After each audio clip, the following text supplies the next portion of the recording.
All right, hi Esther. Yes, thank you for saying hi, and yes, thank you for the reminder to go over page 176. We'll go through that in a bit. Where is everyone else? I'm just going to wait for everyone else to come online. Okay, so again, if you're online, say hi, yeah?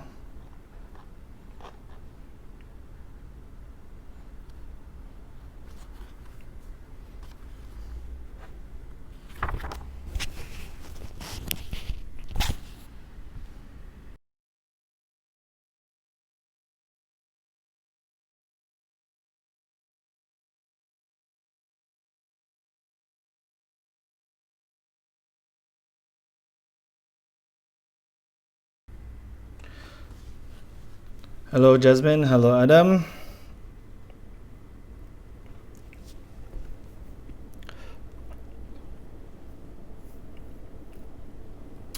All right, heads up, we're going to do a bit of housekeeping before we begin today's classes.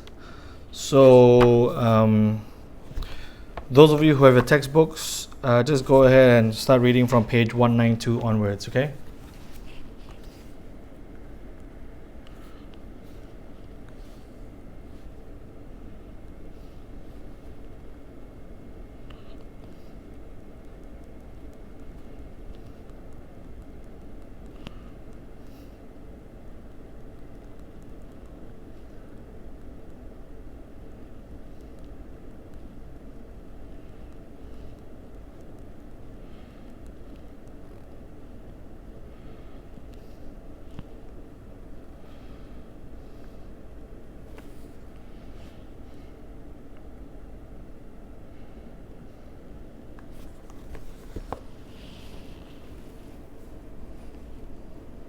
All right, tell you what, Esther, since you're here already, while we are waiting for everyone else, so going through page 176, yeah, right? Let me see, ethnicity.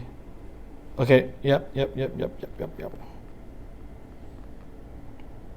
Okay, good. All right, so hi Sean, you're late. Okay, well, better late than never. Well, let's wait for everyone else.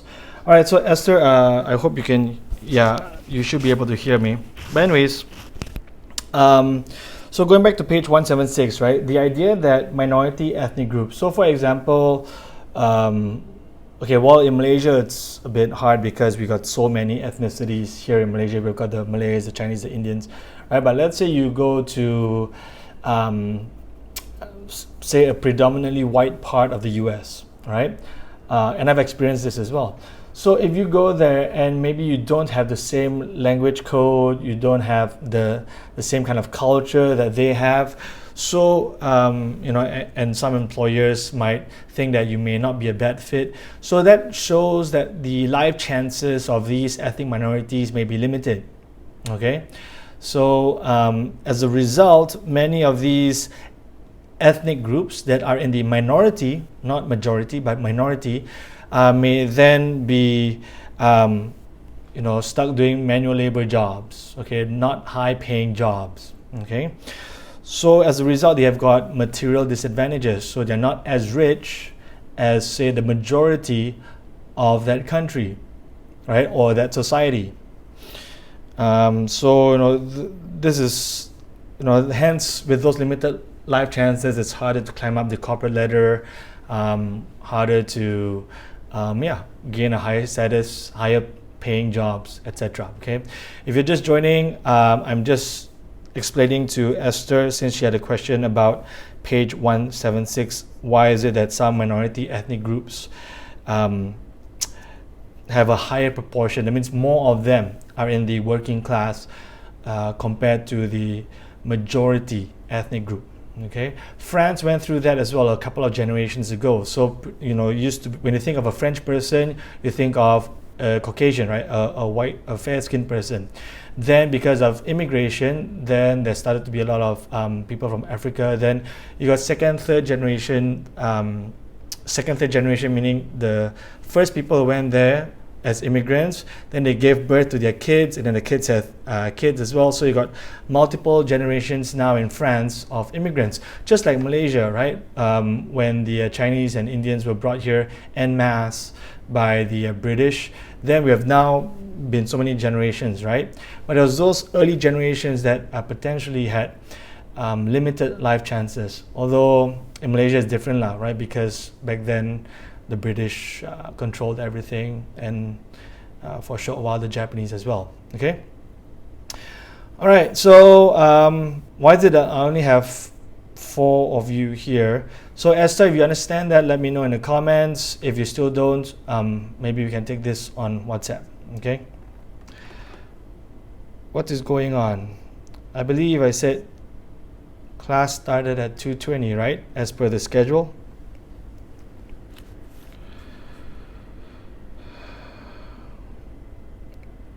I'll give it 1 more minute, then we'll start. Whoever's late is late. Okay.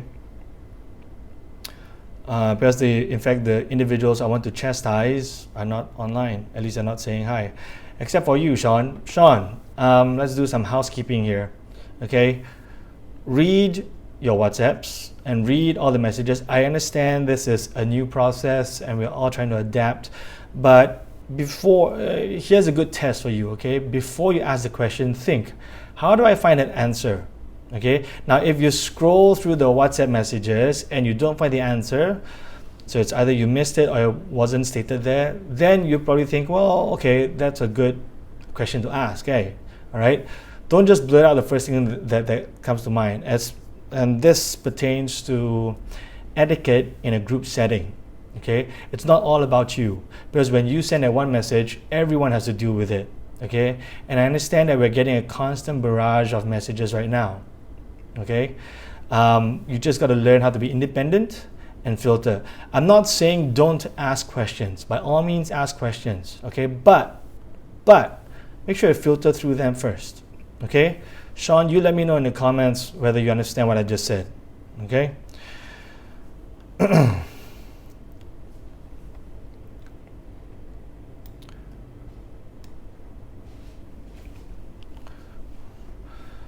All right, you know what? We're just going to go ahead and begin. It's 2:30 already. I don't know, waste your time. For those of you who are already here, well done. Thank you very much for being on time. Okay, let's do this. Okay, so we're going to pick up from page 17. No, sorry, that was Esther's one. We can go from page 194. Okay. Page 194. So again, we're talking about crime, deviance, and social control. Just to recap, a crime happens when you break the actual law. And what is the law? Usually it's written down. Okay, that it's a rule that the government has implemented, and the courts can enforce, and of course the police can enforce as well. Okay, that's a crime, is when you break that law. Deviance is just an act that does not fit in with what is considered normal in your society. Okay, so that's a deviant act.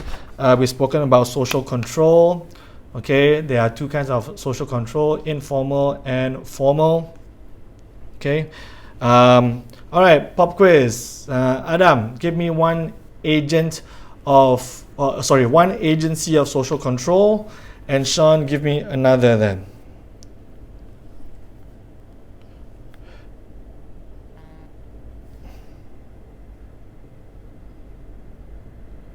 What's the ID? It's on YouTube.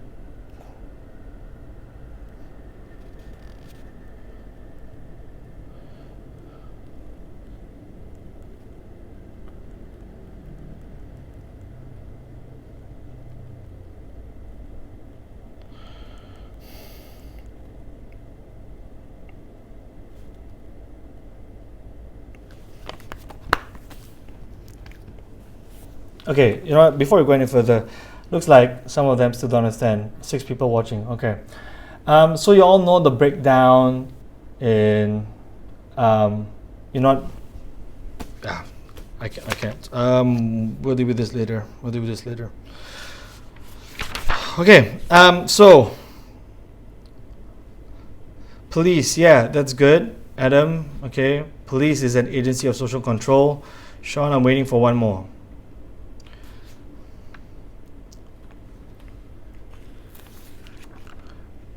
Courts, okay, well done. Okay, good. All right, so we'll pick up from page 194, okay? So we're going to talk about, how do we know the patterns of crime? Now, let me ask you this, okay? And we can make this interactive. You guys put this in the comments there. Do you think the crime rate in Malaysia is rising or is it falling, say over the last few years? Okay, I want you to post your comments below there. Let me know what you think. Right? Do you think the crime? And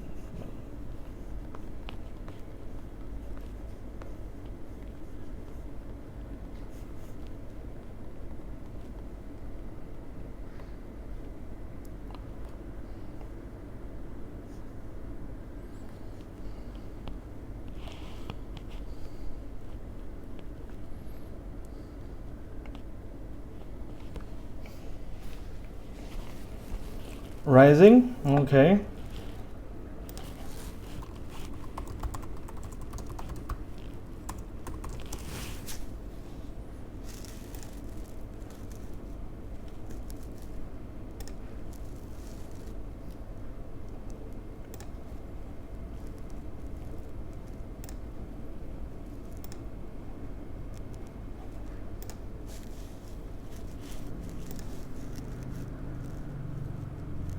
Okay, so most of you say, well, only 2 of you said rising. What about the rest of you? Is it rising or falling?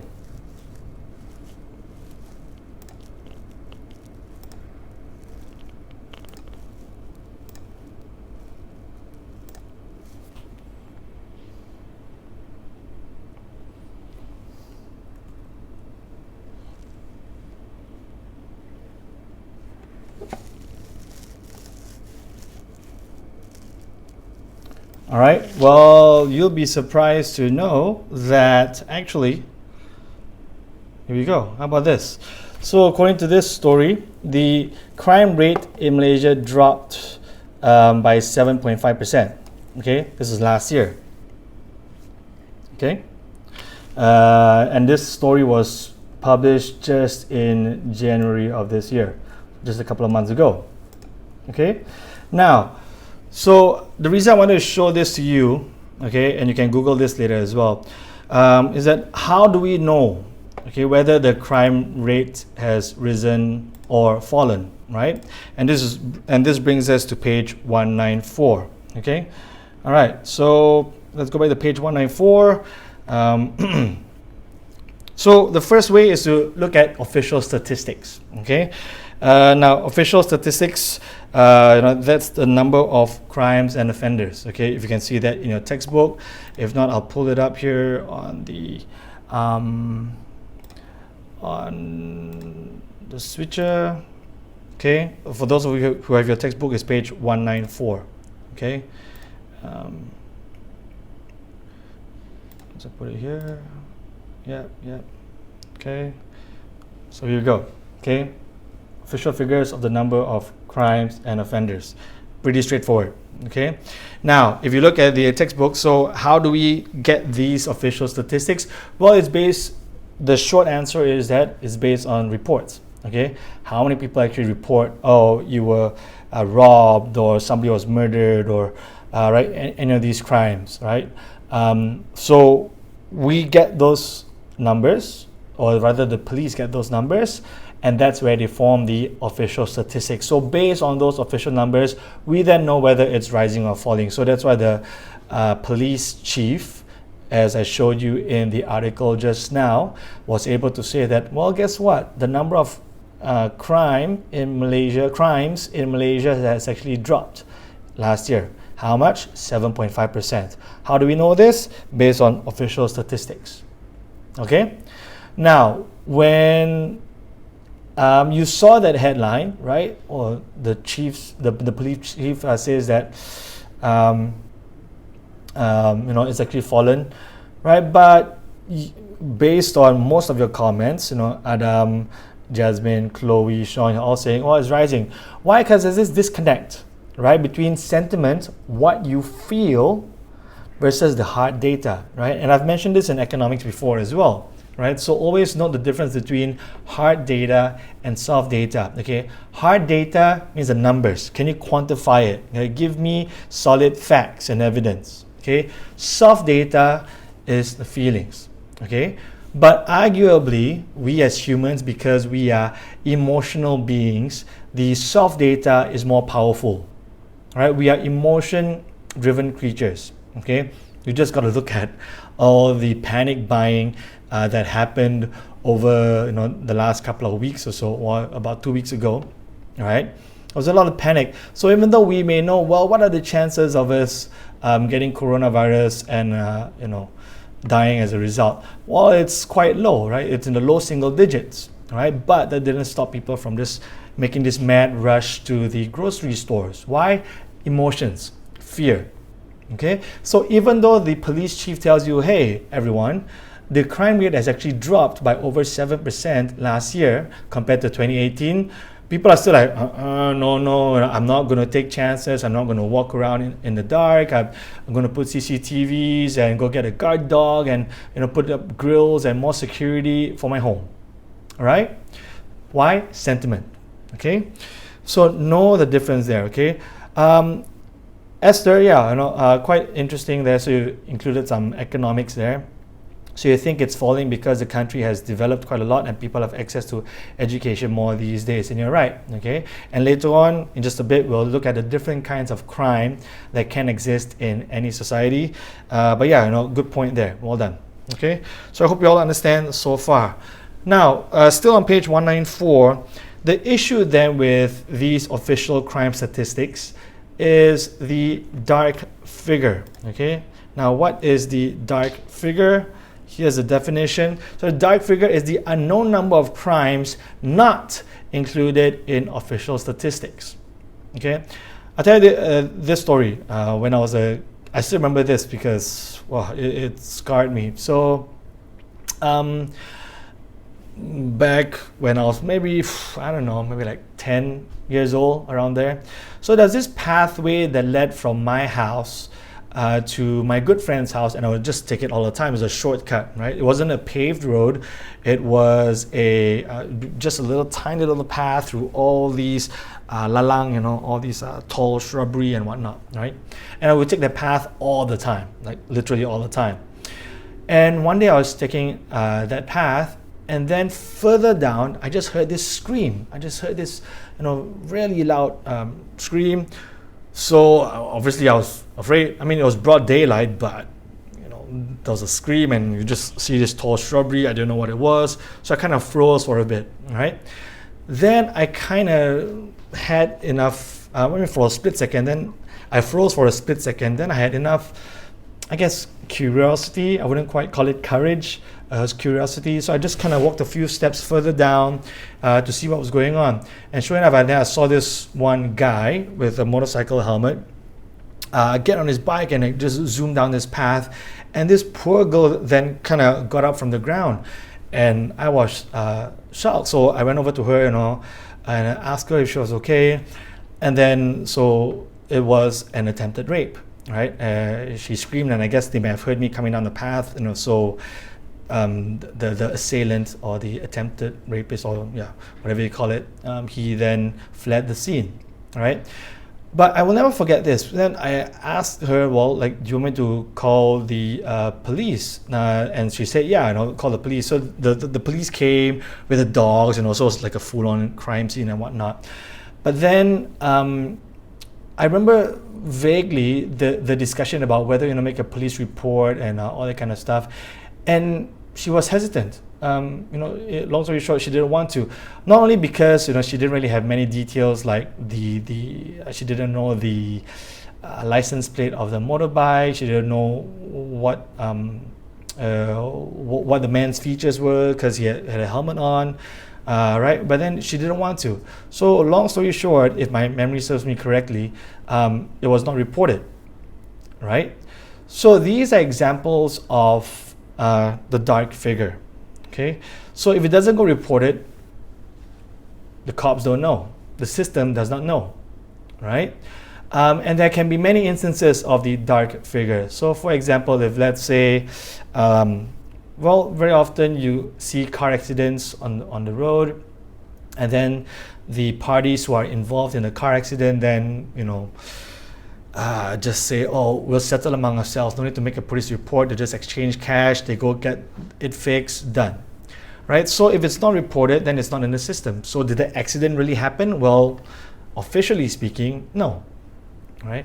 Or if let's say someone stole something from you, right? And you don't know who it is, and you don't have a lot of info to go on, and you might think that, well, the chances of you recovering the goods that were stolen from you are very slim.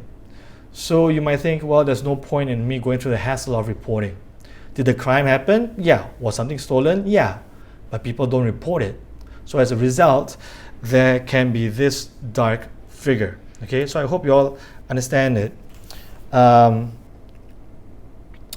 I was not a hero, Esther. I just happened to be at the right place at the right time. But unfortunately for the girl, she was at the wrong place at the wrong time, right? But it was an experience that I still remember. Yeah, many instances. In fact, I'll tell you another story. There was one time I was at work. This was about 2 jobs back, and I was having lunch at my favorite mama, and then I saw this couple like fighting across the street, right? Like, and full on, not verbal fighting, like full on fist punching, and the girl was hitting the girl. The guy was hitting the girl. The girl was hitting the guy. So I assessed the situation. I was like, okay, I'm bigger than the guy, so I can probably break this fight up. If they were bigger than me, I probably wouldn't have intervened, probably have called someone else. But then the funny thing was, I broke up the fight, and then I told the girl to walk away, and then she got into a car. I thought it was her car. But then I told the guy, calm down or walk away. Then I walked back across the street. What I didn't realize was then the guy then got into the same car, and the both of them just started fighting and punching each other again. I was like, well, I can't really do anything if she wants to get in the same car with him, but yeah. So anyways, so was that a crime, domestic violence? Yeah, sure. Like he was punching her in the face, and she was doing that the same to him as well. But I don't think they were going to report it. So yeah, just kind of hilarious. I was at the mama just watching the car rock as these two just went at each other. I tried to break it up, but they still wanted to fight, so can't do anything. Okay. All right, so that's the dark figure, okay, when some of these crimes do not get reported. Okay, looking at page 195, other ways that police statistics can be created will be from self-report studies and victimization studies, okay? But the idea is that these are not the true picture, okay? As you can see on page 195, the words are a social construct. So it's made up, construct, it was constructed by society. Okay, is it the true picture? No. Why? Because you got a dark figure, and then page 195, how many people actually go and report themselves, all right? Or very often, look at item number 2 on page 195, when you take victim surveys, well, how many victims are actually comfortable with saying, putting their hands up and saying that, yes, I have been the victim of a crime, right? Sometimes it's tough. So for example, victims of domestic violence, right? If they report their abusive spouse, well, that spouse may be their sole form of income. They may have to rely on that husband or wife to meet their financial needs. Or they've got children, whom they have to take care of. So what happens if they report the father and the remaining spouse is not able to care for the children? Or what about taboo, right? It can be a very shameful experience for the victim knowing that the person he or she chose as a spouse was then abusing him or her, and it might be something that will bring shame to the family. So all these kinds of factors can actually weigh on not just official crime statistics, but how accurate of a picture that we have when it comes to the level of crime in our society. Okay, so on one hand, yes, it's great that you got official statistics. IGP says, hey, crime rate has gone down by 7.5% last year. Great. But we use the critical mindset. We've got critical thinking. We say, hold on, that's great, hard data, but we also need to take into consideration the dark figure, all right, and whether or not all this is a social construct. Okay. All right. I hope you guys are following me so far. I hope you guys enjoy that story, those stories. Let me know. Just let me know in the comments that you're okay, and then I can move on. Or if you have any questions, let me know now. Okay. I still only have 6 people watching. I don't know who's missing. It's Omar and all them. Yeah. Okay, I'll just wait. I'll give you guys about 30 seconds to respond. Let me know okay in the comments if you're okay. Good to go. Then we can move on. We'll move on to different kinds of crime.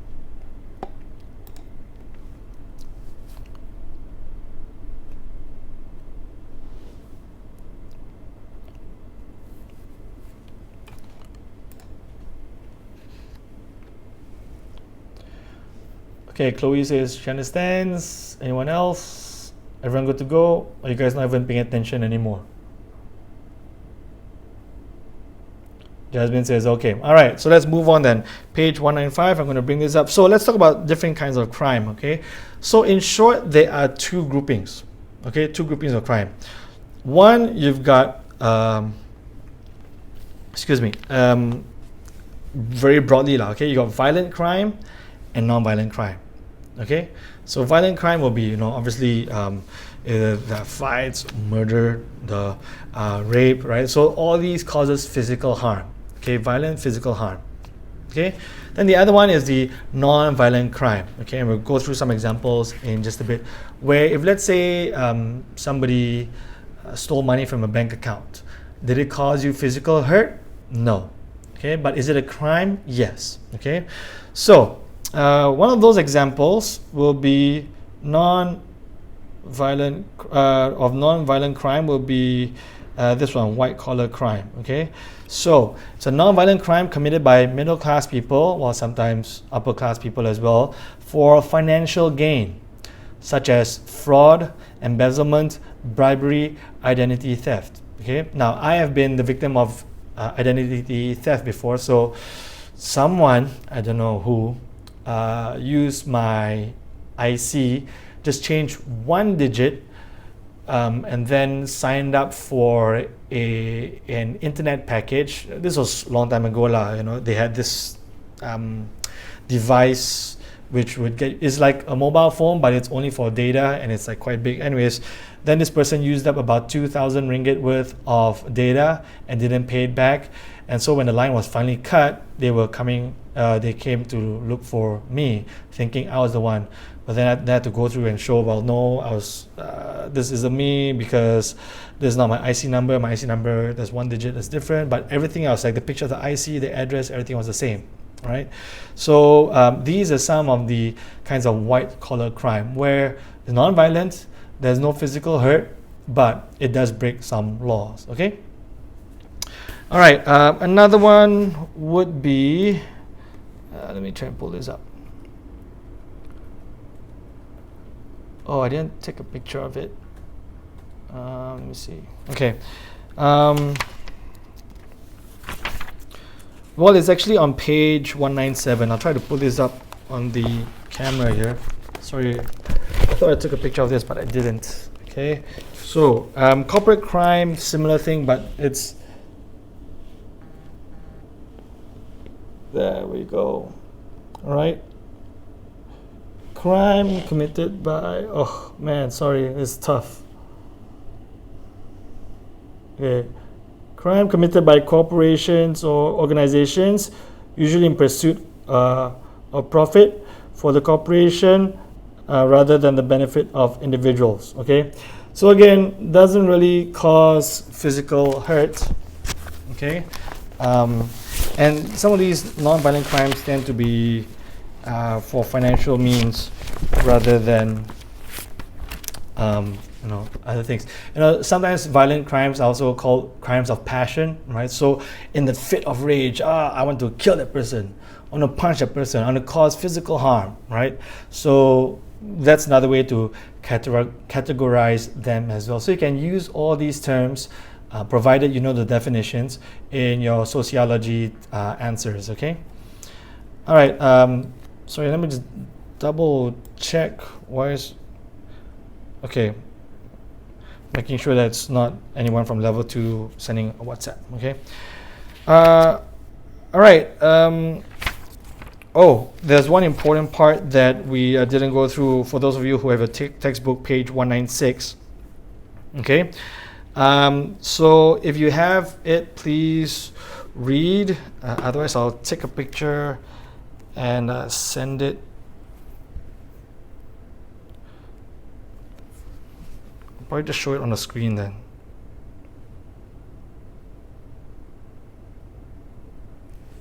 Okay.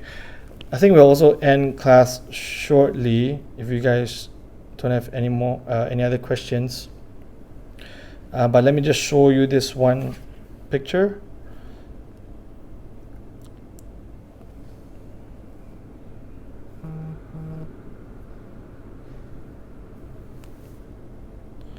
Okay, move on. Okay, if you guys got questions, feel free to post in the comments there. Only got about 5 minutes left.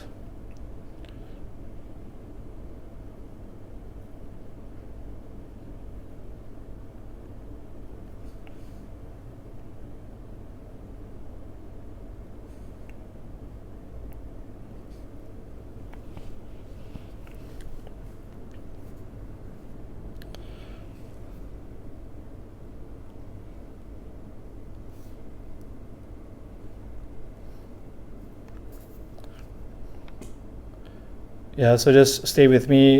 Give me another 5 minutes, yeah? Like, we'll just hang out in this session. I'm pretty much done for the day, because next week onwards, we'll look at, all the ways, the patterns and explanations for crime, okay? So once again, we'll talk about age, gender, ethnicity, okay, the Marxist view, the feminist view, the functionalist view of crime. Okay, all right, Esther, I've seen your comment. Give me 1 second. Let me just email this to myself so that I can pull it up on the screen. Okay, so you're gonna make sure I've gone through all this. Yep, okay.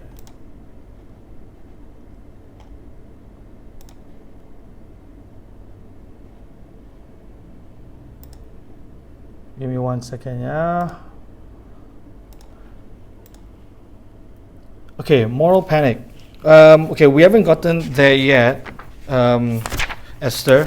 So how about this? We wait until a future class so that we can all go through moral panic later. I think that's in the media section, right? Unit 7. But let's leave it. Oh, okay. Well, okay, it's there on page 197 as well. Okay, so moral panic. Do I have a picture of this so that I can show those who don't have a textbook? Let me see.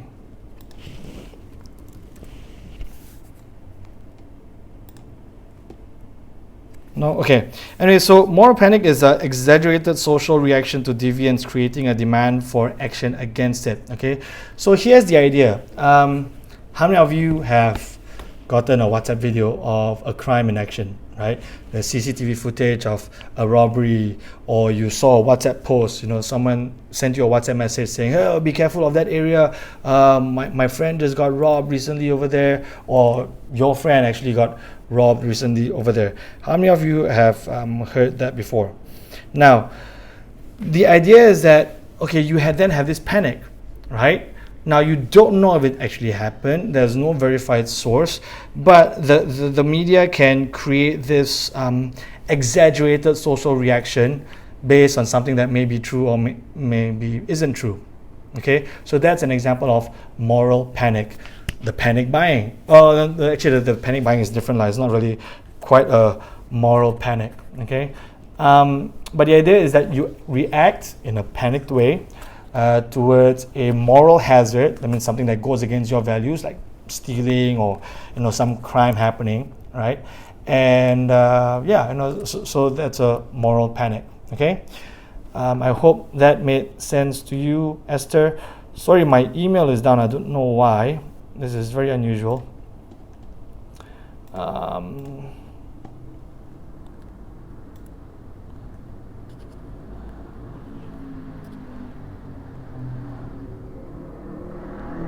Who is depressed Chan again?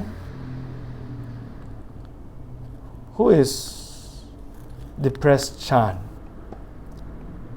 Anyone?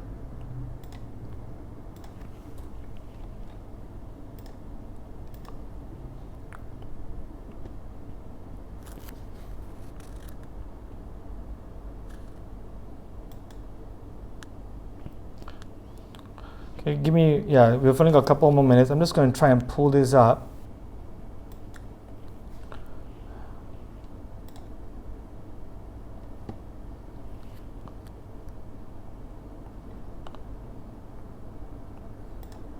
Oh, for some reason it's not working. Okay, tell you what, we can end classes here. If anyone has any more questions, you can ask me. Sorry, my mind's a bit all over the place now because of what happened this afternoon. So, yeah. Just leave it at that, okay? All right, if you guys are done, no questions. Oh, okay, Guohan. Jeez, okay. Hi, Guohan. All right, so if you don't have any questions, it's almost 3 o'clock. You guys can log out and enjoy the rest of your afternoon. Don't forget to download Zoom. Don't forget to go through the class schedule. Okay, make sure that you're on top of things. Okay, you guys have no excuse, right? Why is my internet not working? Oh, that's why. Okay. Anyways, doesn't matter now. Okay, if you guys are done, just say bye, and then we can call it a day then, okay?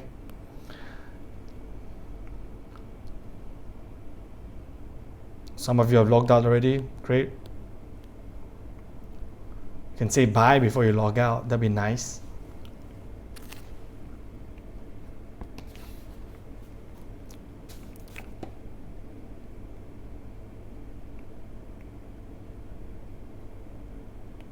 Okay, 3 o'clock, we'll end it. 40 minutes on the mark. Bye, see you guys.